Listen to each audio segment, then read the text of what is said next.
Биыл Ахмет Яссауи университетінің ботаникалық бағында көктем лебі ерекше сезілді. Өйткені мұнда 7 түрлі 7000 түп қызғалдақ гүлдеді.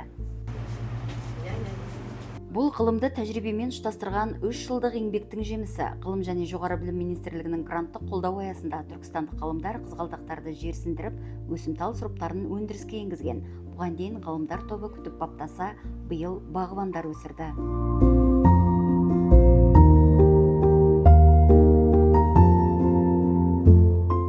Рахия Абдуллаева осы оқу ордасының екінші лек түлегі. Ол мұнда 1996 жылдан бері жұмыс істейді. Әр түп қызғалдақты туғандай аялап, мәпелеп өсіріп, қимай қалатынын айтады. Бұл несін біз өзіміз махаббатымыз бөліп жатырмыз дегенде, кеше кішкентай өскенде өзіміз балдарымыз сақты кішкентай өстік. Кеше кетіп жатқанда өте жүректеріміз ауырды дегенде қатты қимадық. Енді бірақтан және бала шақты өз орнын тауып керек деп жіберіп жатырмыз енді. Көріп жатсыздар ғой, өте махаббатымыз деген неғып жатырмыз.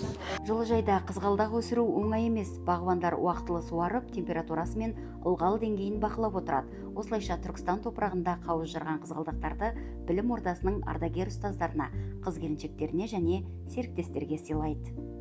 Мейрам құтты болсын.